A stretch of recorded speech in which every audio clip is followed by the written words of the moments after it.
هغه انبیا چې د قیامت په ورځ به د خدای جل جلاله په دربار کې وایي الله کاشکې دې زه نبي نه وای جوړ کړی د دې محمد رسول الله امتي دې جوړ کړی وای نن امت په 10 روپۍ ځان د امت وبایسي.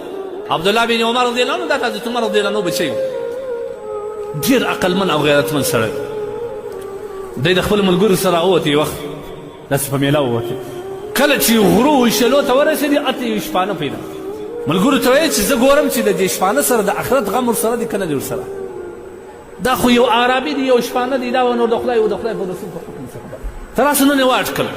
عبدالله بن عمر رضی الله عنه ورته وایي دا رمه ستا هغه ورته وایي نه زما نه ده. هغه وایي لږ شیدې خوراک که د ملګري مې وږي دي موږ راوتلي د خوراک شی نشته. هغه وایي دا خو امانت دی دا زما د مالک دی دا زما نه دی. هغه وایي کاکا مالک څه خبرې دي وایي نه دا نشم کولی. هغه وایي یو پسه راباندې خرڅ کړه. هغه ورته وایي دا زما نه دی دا زما د مالک دی. وایي راباندې خرڅ کړه بهر مالک ته وایي چې هغه د غره سره راووتې لاندې راولې د مردار سو ختم سو یا یو لیوه یې وړي ته څه کوو دا شپانه داسې ورته کتل پېژندی نه باره یو دم مخ وګرځوي دې ته یې شا کړه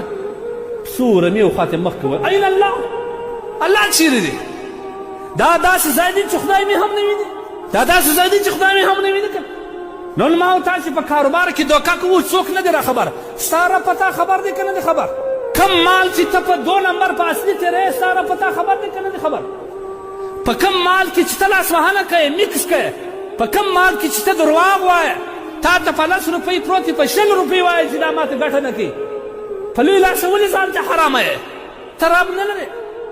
تا الله جل جلاله ستا په زړه خبر نه دی الله ستا په دماغ خبر نه دی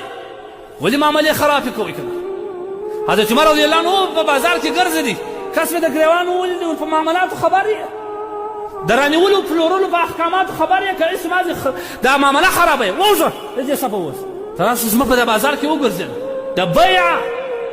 د پلورلو د رانیولو چې کوم ایجاب او قبول او شرایط دي په 100 کسانو کې دي یو ما ته راوښي زه دا ټول بازار ته د تجارت جواز ورکوم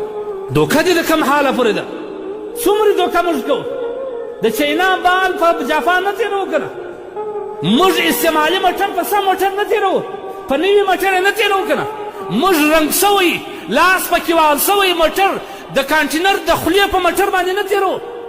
دا به الله زموږ سره حساب نه کوي که نه ته چینایي شی تا په اصلي نه تېر کړي پر اوریجنل یې نه تېر کړي موږ تاسو د معاشرې خلک یو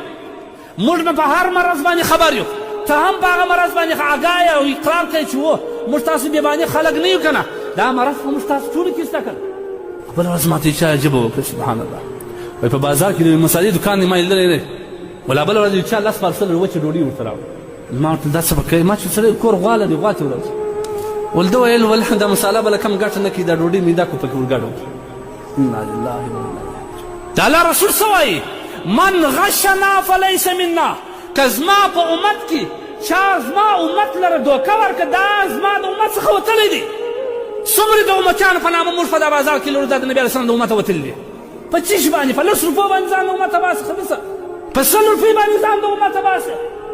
هغه انبیا چې د قیامت په ورځ به د خدای جل جلاله په دربار کې وایي الله کاشکې دې زه نبي نه وای جوړ کړی د دې محمد رسول الله امتي دې جوړ کړی وای نن امت په 10 روپۍ ځان د امته وبایسي